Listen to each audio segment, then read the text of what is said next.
गुरु प्यारी साध संगत जी, राधा स्वामी। प्यारी साध संगत जी, सबसे पहले तो आप सभी के इतने प्रेम के लिए शुक्रिया। जब हम किसी से अकारण प्रेम करते हैं तो उससे हमारे भीतर तो सुगंध पैदा होती ही है, हमारे भीतर तो फूल खिलते ही हैं।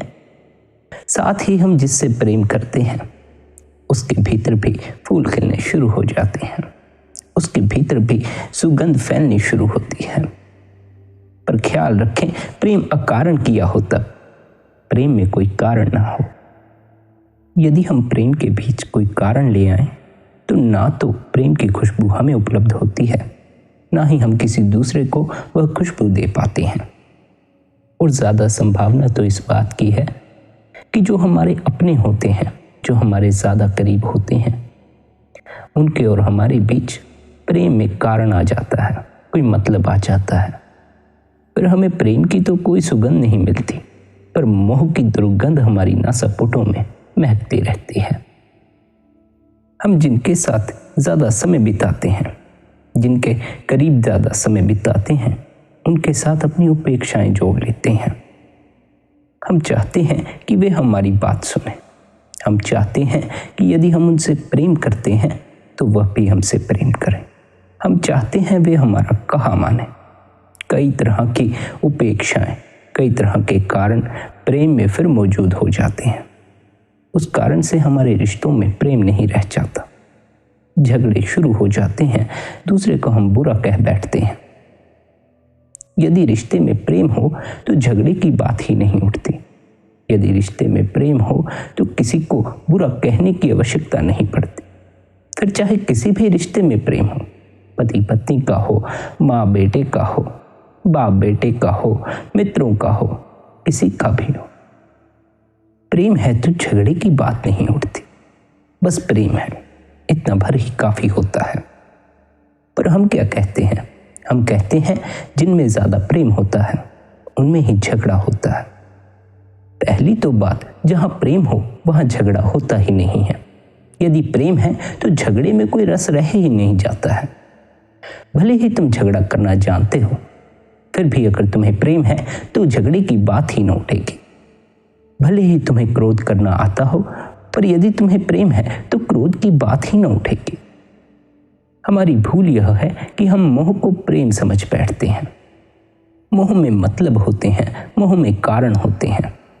मोह में तुम दूसरे को अकारण प्रेम न कर सकोगे, कोई ना कोई कारण भीतर मौजूद हो जाएगा। या तो तुम चाहोगे सामने वाला तुम्हारी बात माने, या तो तुम चाहोगे सामने वाला तुम्हें सम्मान दे, तुम्हें प्यार दे। प्रेम अपने आप में पर्याप्त है। तुम किसी से प्रेम करो, इतना भर ही काफी है। प्रेम में कोई मिश्रण करने की आवश्यकता नहीं, कोई मतलब डालने की आवश्यकता नहीं, कोई कारण डालने की आवश्यकता नहीं। इतना भर भी डालने की आवश्यकता नहीं कि मैं प्रेम करता हूं तो तुम भी मुझे प्रेम करो। सामने वाले की अपनी स्वतंत्रता है, वह तुमसे करे या ना करे। तुम्हारा अपना हृदय प्रेम से भरा हुआ होना चाहिए। पर तुम पूर्ण प्रेम में नहीं उतर पाते। तुम मोह को प्रेम समझ बैठते हो। तुम कहते हो तुम्हें तुम्हारे बच्चों से प्रेम है, लेकिन फिर तुम अपने बच्चों पर शर्तें भी बिठा देते हो। तुम यह भी चाहते हो कि बच्चे तुम्हारा सम्मान करें। तुम यह भी चाहते हो कि बच्चे तुम्हारी कहे पर ही चले। तुम यह भी चाहते हो कि तुम्हारे बच्चे तुम्हारी आज्ञा के बिना कोई कार्य न करें। तुम यह भी चाहते हो तुम्हारे बच्चे तुम्हारा सम्मान बढ़ाएं, तुम्हारी इज्जत बढ़ाएं। फिर भला प्रेम कहाँ रहा? तुमने तो भीतर कई कारण खड़े कर रखे हैं, भीतर कई मतलब जोड़ रखे हैं। फिर तुम पूर्ण प्रेम में कैसे उतर पाओगे? तुम खुद ही भीतर मतलब रखकर बैठ जाते हो। इसी कारण से तुम्हारे बच्चों से झगड़े हो जाते हैं। तुम खुद ही प्रेम में नहीं हो तो दूसरे तुम्हें प्रेम कैसे कर सकेंगे? जब तुमने खुद ही मतलब जोड़ रखे हैं तो दूसरे भी तुमसे मतलब ही जोड़ेंगे। तुम मोह को प्रेम समझ बैठते हो। तुम कहते हो तुम्हें तुम्हारे बच्चों से प्रेम है, तुम्हें तुम्हारी पत्नी से प्रेम है, तुम्हें तुम्हारे पति से प्रेम है। पर यदि कोई ऐसा कुछ कर बैठे जिससे तुम्हारी इज्जत पर दाग लग जाए तो तुम प्रेम भूल जाते हो। तो तुम यह भी घोषणा कर देते हो कि यह मेरा बच्चा नहीं है, तुम उस पत्नी से दूर हो जाना चाहते हो जो तुम्हारे ऊपर दाग लगाते। यह सब मोह को प्रेम समझ लेने के कारण होता है। तुम मोह में तो पूरे पूरे उतर जाते हो, लेकिन प्रेम में जरा भी नहीं उतरते। प्रेम की जरा सी झलक भी मिली हो तो तुम दूसरों के साथ प्रेम अकारण करना शुरू कर दो। बीच में कोई मतलब ना लाओ, बीच में कोई शर्त ना बिठाओ। शर्तें बिठाओगे तो यह कोई जरूरी थोड़ी है कि सामने वाला तुम्हारी शर्तों पर ही चलेगा। कहीं ना कहीं तो तुम्हें ठेस पहुंच ही जाएगी, कहीं ना कहीं तो तुम्हारा जख्म कदर जाएगा, फिर तुम्हें तकलीफ होगी। दूसरे की अपनी स्वतंत्रता है, दूसरे की अपनी इच्छाएं हैं, अपनी कामनाएं हैं, अपने सपने, अपनी ख्वाहिशें हैं। जब तुम दूसरे के साथ मोहवश जुड़ जाते हो तो तुम उसकी स्वतंत्रता छीन लेने का प्रयास करते हो। फिर तुम चाहते हो कि दूसरा तुम्हारी इच्छाओं के अनुकूल चले, तुम्हारे अनुकूल चले, उसकी अपनी कोई स्वतंत्रता ना रह जाए। यह प्रेम नहीं है। प्रेम में तो स्वतंत्रता दी जाती है, पूर्ण स्वतंत्रता दी जाती है। तुम खुद भी पूर्ण स्वतंत्र तभी होते हो जब प्रेम में होते हो। जब तक तुम प्रेम में नहीं हो तुम खुद भी मोह में ही बंधे रहोगे। प्रेम में उतरना होगा। प्रेमी तो बेइज्जत भी हो जाते हैं, प्रेमी तो मारे भी जाते हैं, और संसार के प्रेमी तो भले ही अपने द्वारा मारे जाते हों, पर परमात्मा के प्रेमियों को तो संसार ही मिलकर सूली पर चढ़ा देता है। इस जगत ने तो परमात्मा के प्रेमियों की कदर नहीं की। तुम्हारे प्रेम की कदर क्या करेगा? तुम फूल लेकर चलोगे तो बाकी सब तुम्हें कांटे चुभोने में लग जाएंगे, क्योंकि सभी के पास कांटे हैं। फूल तो किसी किसी के पास होता है, कोई विरला ही होता है जिसके हाथ में प्रेम का फूल होता है। दुख के कांटे तो, मोह के कांटे तो प्रत्येक व्यक्ति के हाथ में हैं। तुम्हें चुभोते रहेंगे, तुम्हें तकलीफ देते रहेंगे। तुम क्या कर सकते हो? तुम तो इतना ही करो कि यदि तुम्हें कोई कांटा चुभोए तो तुम कांटा मत चुभो बैठना। तुम जो प्रेम का फूल लेकर चले हो उसे भी दे देना।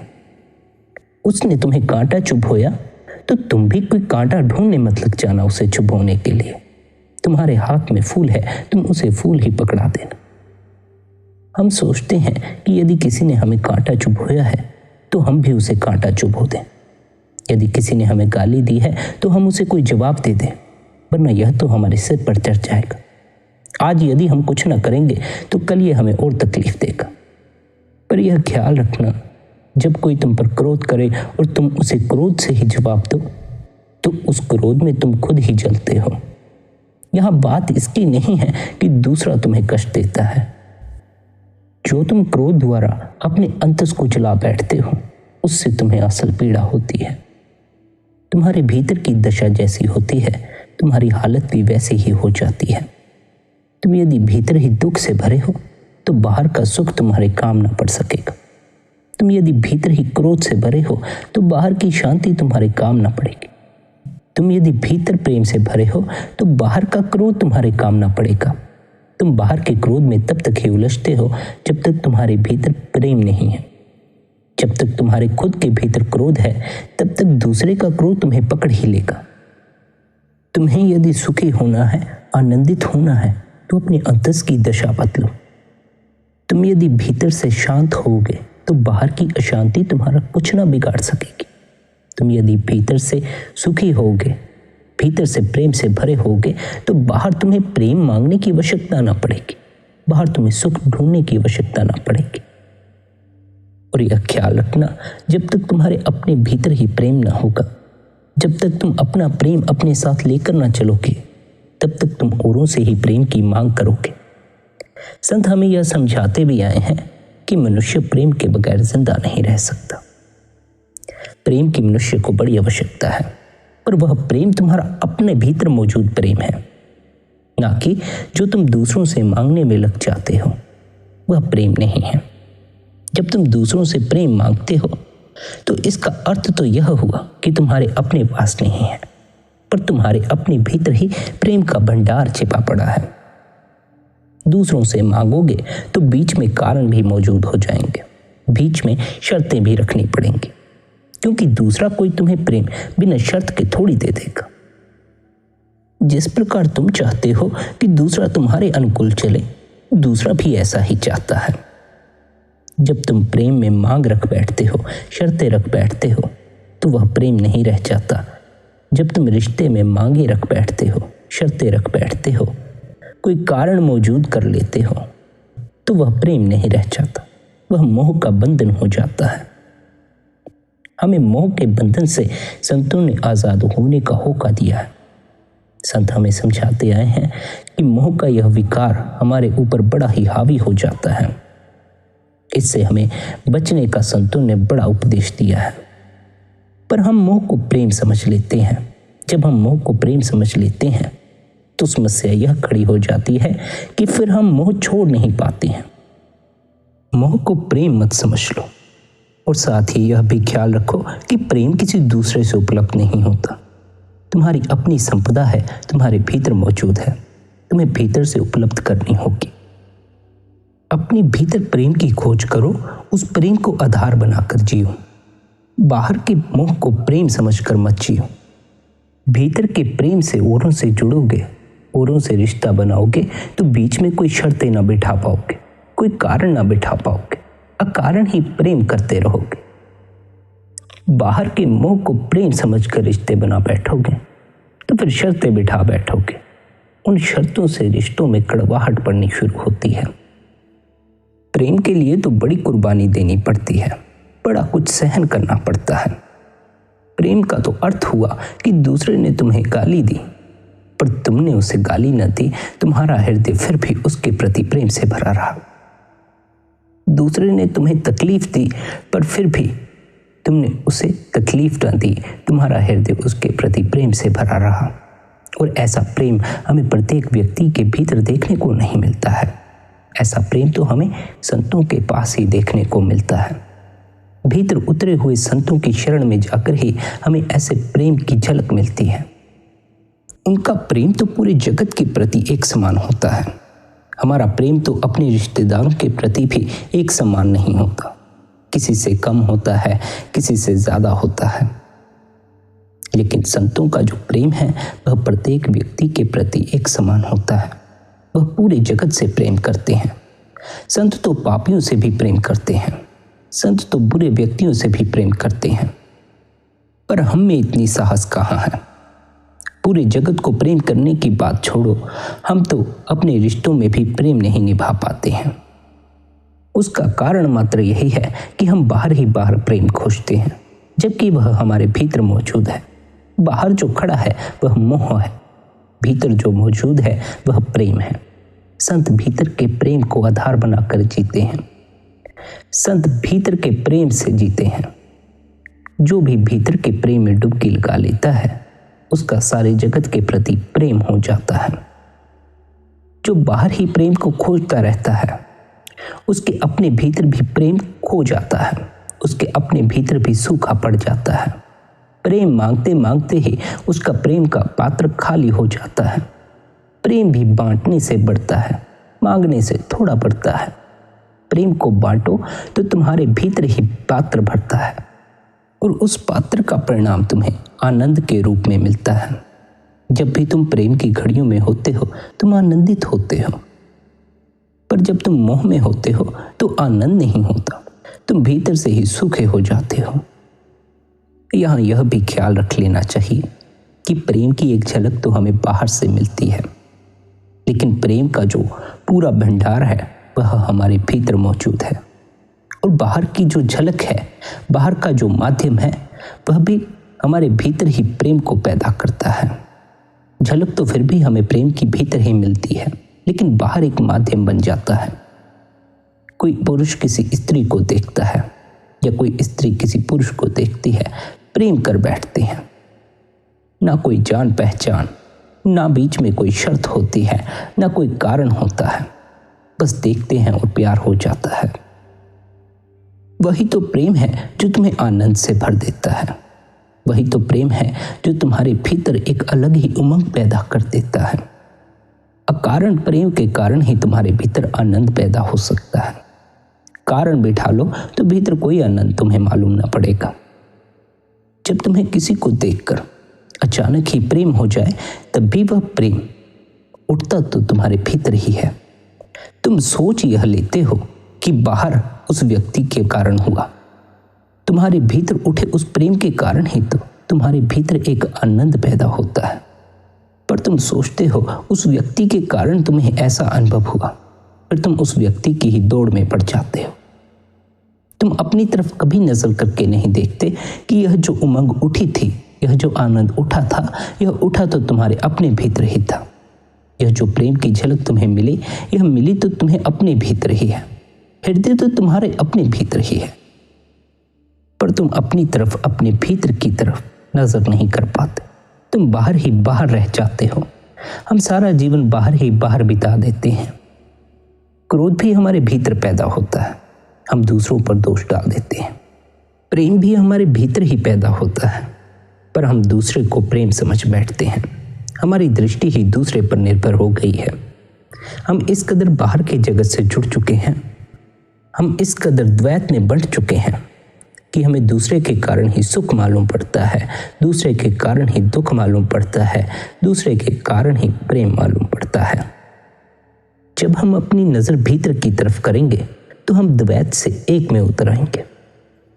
जब तुम एक में उतरोगे तो तुम ही बचोगे। फिर तुम्हारे पास बाहर का कोई साधन ना रह जाएगा, ना क्रोधी होने का, ना प्रेमी होने का। फिर तुम पाओगे कि यह सब तुम्हारे भीतर ही उठता है, यह सब तुम्हारे भीतर ही मौजूद है। तुम यूं ही बाहर के जगत से जुड़े रहे, तुम यूं ही प्रेम की खोज बाहर ही बाहर करते रहे, मौजूद तो तुम्हारे भीतर था। संत हमें क्या समझाते हैं? संत हमें समझाते हैं दूसरे में सुख खोजने वाले कभी सुखी नहीं हो सकते, क्योंकि सुख सभी के भीतर मौजूद है, प्रत्येक व्यक्ति के भीतर मौजूद है। यदि किसी को सुखी होना हो तो उसे अपने ही भीतर उतरना होगा। दूसरे पर निर्भर होकर सुख नहीं आ सकता। दूसरे के साथ तो हम जब रिश्ता बैठा लेते हैं तो बीच में शर्तें भी बिठा बैठते हैं, कई कारण बिठा बैठते हैं, बीच में मतलब भी होता है, कोई ना कोई गर्ज भीतर छिपी ही होती है। बड़ी बारीक से बारीक गर्ज हो सकती है।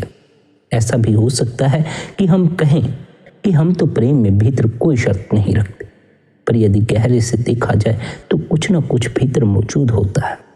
और जब कुछ भी भीतर मौजूद हो, प्रेम में कुछ भी मिश्रित हो, तो तुम्हारा प्रेम खरा नहीं रह जाता, शुद्ध नहीं रह जाता, अशुद्ध हो जाता है। फिर तुम्हारे प्रेम की सुगंध नहीं बिखर पाती, बल्कि प्रेम भी दुर्गंध से भर जाता है। कारण को हटा दो। प्रेम करना है तो बेशर्त प्रेम करो, प्रेम करना है तो अकारण प्रेम करो। और यदि तुम्हें सुख हासिल करना हो, जीवन में आनंदित होना हो, तो तुम्हें प्रेम से ही जीना चाहिए। प्रेम के बगैर जियोगे तो वैसे ही न जी सकोगे। दूसरों से प्रेम करोगे तो दूसरों पर कुछ थोपोगे नहीं, दूसरों से प्रेम करोगे तो दूसरों से जबरदस्ती नहीं करोगे। दूसरों से प्रेम करोगे, पर यदि दूसरों से मोह करोगे तो थोपते भी रहोगे, दूसरों से जबरदस्तियां भी करते रहोगे, अपनी मनमर्जी भी करते रहोगे, दूसरे की मर्जी स्वीकार ही न कर पाओगे। प्रेम तो तुम्हें भी पूर्ण स्वतंत्र कर देता है, और प्रेमी दूसरे को भी पूर्ण स्वतंत्र कर देते हैं। दूसरे पर भी कोई शर्त नहीं बिठाता। भला शर्त ही बिठा दी तो फिर प्रेम कहाँ रह गया? फिर तो मोह ही है, और मोह में जो जी रहा है उसके रिश्तों में झगड़े चले रहते हैं, कोई ना कोई मन मुटाव बना रहता है। प्रेम से जियोगे तो दूसरे तुमसे झगड़ते भी रहें, तुम झगड़ा ना कर पाओगे, तुम प्रेम ही कर पाओगे। पर यह प्रेम कौन सा है? यह प्रेम कोई फिल्मों में दिखाया जाने वाला प्रेम नहीं, यह प्रेम किताबों में लिखा गया प्रेम नहीं, यह प्रेम शब्दों से समझ में नहीं आता। यह प्रेम तो तुम्हारे भीतर मौजूद है, और जो भीतर मौजूद है उसकी तुम्हें कोई खबर नहीं। तुम्हें कोई खबर नहीं कि जब भीतर का प्रेम प्रकट होता है तो तुम किस कदर प्रेम में आनंदित हो उठते हो। तुमने जो यहाँ वहां देखकर प्रेम की कहानियां भीतर गढ़ रखी हैं, तुम उसी को प्रेम समझ लेते हो। तुम उसी के आधार पर फिर अपने भी प्रेम को निर्मित कर लेना चाहते हो। लोग पिक्चरें देखते हैं, उनमें जो प्रेम दिखाया जाता है लोग समझ लेते हैं ऐसा ही प्रेम होता है। फिर वे भी एक दूसरे से उसी प्रकार इच्छाएं रखकर बैठ जाते हैं। प्रेम कभी भी शब्दों से समझ में नहीं आता है। प्रेम तो अनुभव है, भीतर से अनुभव होता है। जिस प्रकार तुम्हें क्रोध की आग भीतर से जला देती है, उसी प्रकार प्रेम तुम्हें भीतर से आनंदित कर देता है, तुम्हें आराम पहुंचाता है। भीतर के प्रेम को पकड़ना होगा, और भीतर के प्रेम की हमें कोई जानकारी नहीं है। हमने तो मोह को प्रेम समझ रखा है। मोह को प्रेम समझ लेने से वह प्रेम नहीं हो जाता है। प्रेम की उपलब्धि जो है वह भीतर से करनी पड़ती है। संत हमें उपदेश देते भी हैं कि प्रेम के लिए तो हमें बड़ी कुर्बानी करनी पड़ती है। कई संत महात्माओं ने हमें समझाया भी हुआ है कि यदि हमें सच्चा प्रेम हासिल करना हो तो वह प्रेम हमें मालिक से ही मिल सकता है, और मालिक हमारे भीतर मौजूद है। यदि हम भीतर बैठे उस मालिक से मिलाप करें, उस मालिक की ओर बढ़े, तो ही हम सच्चे प्रेम की उपलब्धि कर सकते हैं। भीतर का प्रेम ही तुम्हें ताकत दे सकता है कि तुम इस पूरे जगत से प्रेम कर सको, प्रत्येक व्यक्ति से प्रेम कर सको। तुम प्रत्येक व्यक्ति से कहाँ प्रेम कर सकते हो? इतनी ताकत अभी तुम्हें कहाँ है? तुम्हारे जो अपने हैं, तुम उन्हें भी पूर्ण प्रेम कहाँ कर पाते हो? उनसे भी कोई ना कोई मनमुटाव रहता है, तो पूरे जगत से भला कैसे कर पाओगे? इतने सारे लोग हैं, इतने सारे लोगों से प्रेम कैसे कर पाओगे? कोई ना कोई ठेस पहुंचा देगा, रोने लग जाओगे, दुख में पड़ जाओगे कि हमने तो प्रेम किया पर हमें प्रेम बदले में मिला नहीं। जब तक तुम भीतर के प्रेम की उपलब्धि नहीं करते, तब तक तुम्हें इतनी हिम्मत नहीं मिलती कि तुम पूरे जगत से प्रेम कर पाओ, प्रत्येक व्यक्ति से प्रेम कर पाओ। संतों का दुराचारियों से भी प्रेम है, पापियों से भी प्रेम है, पर तुम में इतनी हिम्मत नहीं कि तुम किसी दुराचारी के प्रति भी प्रेम से भरे हो। तुम्हारी तो कोई निंदा भी कर दे तो तुम्हारा उसके प्रति प्रेम खत्म हो जाए, ऐसा तुम्हारा प्रेम है। और ऐसा इस कारण से होता है कि तुम जिसे प्रेम समझ लेते हो वह प्रेम नहीं है। प्रेम तुम्हारे भीतर की उपलब्धि है। भीतर से जब तक तुमने प्रेम को उपलब्ध नहीं किया है, प्रेम को हासिल नहीं किया है, प्रेम को भीतर से अनुभव नहीं कर रहे हो, तब तक ना तो तुम खुद आनंदित हो सकोगे, ना किसी को आनंद बांट सकोगे। तब तक ना तो तुम्हें खुद को कोई प्रेम का एहसास हो पाएगा, ना ही किसी दूसरे से कर पाओगे। इस जगत में कोई भी हमें सच्चा प्रेम नहीं दे सकता, केवल मालिक ही हमें सच्चे प्रेम की बख्शिश कर सकता है। और प्रेम के बगैर मनुष्य जीवित नहीं रह सकता। हम सभी प्रेम की तलाश में हैं, हम सभी प्रेम ही तो खोजते हैं। घड़ी भर कोई प्रेम कर जाए तो आराम पहुंचता है, पर बात घड़ी भर की ही है कि बाहर के सभी सुख घड़ी भर के ही होते हैं, क्षण भर के होते हैं। तुम्हें यदि उस प्रेम में उतरना है जो तुम्हें सदा के लिए आराम में पहुंचा दे, तो भीतर डुबकी मारनी होगी। सभी खजाने तुम्हारे भीतर मौजूद हैं, लेकिन तुम उन्हें बाहर ही खोजते रहते हो। आनंद का खजाना भी तुम्हारे भीतर है, तुम बाहर खोजते हो, फिर बाहर से मिलता नहीं है, क्षणिक मिलता है, क्षण बाद फिर विलीन हो जाता है। प्रेम का खजाना भी तुम्हारे भीतर है, लेकिन तुम बाहर से खोजते हो। क्षण भर को मिलता है, क्षण भर बाद विलीन हो जाता है। भीतर के प्रेम में उतरोगे तो दूसरों से अकारण प्रेम करना शुरू कर दोगे। बीच में कारण बिठाने की आवश्यकता नहीं पड़ेगी, बीच में कोई शर्त बिठाने की आवश्यकता नहीं पड़ेगी। भीतर उतरो, ध्यान करो, भजन सिमरन करो, अंतस में डुबकी मारो। तुम्हारे अंतस में निरंतर आनंद का झरना बहता है। तुम उसमें डुबकी नहीं लगाते, फिर आनंदित नहीं हो पाते। तुम बाहर ही बाहर घूमते रहते हो। एक बार भी अगर भीतर का आनंद तुम्हारे हाथ में आ जाए तो बाहर के दुख भी तुम्हारा कुछ न बिगाड़ सकेंगे। दुख आया कि तुमने भीतर डुबकी मार ली, तुम उस आनंद में नहा आए, पर तुम्हें तो अभी भीतर का झरना ही मालूम नहीं पड़ता, भीतर कोई आनंद ही मालूम नहीं पड़ता। न आनंद की भीतर कोई झलक मिलती है, न प्रेम की कोई भीतर झलक मिलती है। झलक तभी मिलेगी जब तुम अपनी दृष्टि को बाहर से भीतर की तरफ मोड़ोगे, जब तुम बाहर फैले हुए मन को भीतर समेटोगे। बाहर खोजते रहो आनंद, बाहर खोजते रहो प्रेम, क्या हो जाएगा? कुछ ना होगा। जरा उनसे पूछ कर देखो जिनकी उम्र हो गई है, मौत सर पर खड़ी है। पूछो, क्या जीवन में कोई आनंद आया? जीवन में कोई प्रेम का तुम्हें अनुभव हुआ? जीवन में प्रेम हासिल हुआ? दुख से भरे पड़े हैं, पीड़ा से भरे पड़े हैं। बच्चों तक से प्रेम नहीं मिलता, बच्चों तक से दुख मिलता है। सारा जीवन बच्चों की सेवा में गुजार देते हैं, बूढ़े हो जाते हैं, लेकिन फिर भी बच्चों से प्रेम नहीं मिल पाता। तुम प्रेम की खोज ही बाहर करते हो, दूसरों में खोजते हो, फिर तकलीफ ही पहुंचती है। तुम्हारे अपने भीतर प्रेम मौजूद है, अपने भीतर ही आनंद मौजूद है। भीतर से खोजना, दूसरे में मत खोजना। दूसरे में खोजा कि तकलीफ में पड़े, दूसरा तुम्हारे लिए कोई झंझट खड़ी कर ही देगा, फिर उस झंझट के तुम्हें भागीदार बनना ही होगा। दूसरे में खोज करने निकलना ही मत, अपने भीतर खोजो। अभी अनुभव नहीं होता है, अभी कोई आनंद अनुभव नहीं होता, प्रेम की भीतर कोई झलक नहीं मिलती, फिक्र मत करो, निरंतर ध्यान में बैठो, भजन बंदगी में अपना समय लगाओ। यही वह कुंजी है जो भीतर के दरवाजे को खोलती है। यही वह रोशनी है जिसके कारण तुम्हें भीतर का दरवाजा नजर आता है। यही वह यात्रा है जिस पर चलकर तुम आनंद तक पहुंचते हो, प्रेम तक पहुंचते हो। बाहर की यात्रा से तुम दुख और तकलीफ तक पहुंचते हो, क्योंकि सच्चा प्रेम तो तुम्हें मालिक ही दे सकता है, सच्चा आनंद तो तुम्हें मालिक ही दे सकता है। मालिक भीतर मौजूद है, भीतर उसे खोजो। जितने तुम भीतर मालिक के करीब चलते चले जाओगे, उतने ही प्रेम से भीगते चले जाओगे, उतने ही आनंद से भीगते चले जाओगे। और उस प्रेम में कोई कारण नहीं होता है, अकारण एक मस्ती छाई रहती है, अकारण एक आनंद छाया रहता है, अकारण तुम्हें सारे जगत से प्रेम होना शुरू हो जाता है। तुम्हारे झगड़े, तुम्हारा क्रोध विलीन होना शुरू हो जाता है।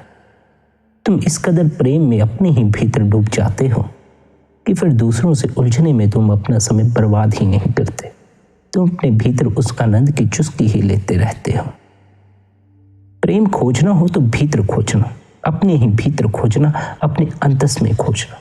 आनंद खोजना हो तो अपने ही अंतस में खोजना, बाहर खोजने मत निकल जाना। बाहर खोजोगे तो एक नई दौड़ और शुरू हो जाएगी, फिर उसे खोजने की दौड़ शुरू हो जाएगी। बाहर से पता नहीं तुम्हें मिलेगा या नहीं मिलेगा, और बाहर खोजोगे कहाँ? तुम्हें पता भी क्या है कि कहाँ प्रेम मौजूद है या कहाँ आनंद मौजूद है। पर भीतर तो तुम्हारे उपलब्ध ही है, तुम्हें खोजने की भी आवश्यकता नहीं। भीतर जो विचारों का धुआं इकट्ठा हो गया है, जो इच्छाओं और कामनाओं का धुआं इकट्ठा हो गया है, उसके कारण तुम्हें दिखाई नहीं पड़ता है। भीतर के इस धुएं के बादल को हटा दो। इस धुएं के बादल को हटाने के लिए ही भजन बंदगी तुम्हारे लिए आवश्यक है, ध्यान में बैठना तुम्हारे लिए आवश्यक है। इस भूल में मत पड़ो। लोग बुजुर्ग हो जाते हैं, लेकिन प्रेम और आनंद जीवन में हासिल नहीं हो पाता है। इस दौड़ में मत पड़ जाना, बाहर से खोज में मत पड़ जाना, वरना तुम भी खोज में ही बूढ़े हो जाओगे। कोई आनंद, कोई मस्ती तुम्हें ना उपलब्ध हो सकेगी। आखिर में भी पछताओगे।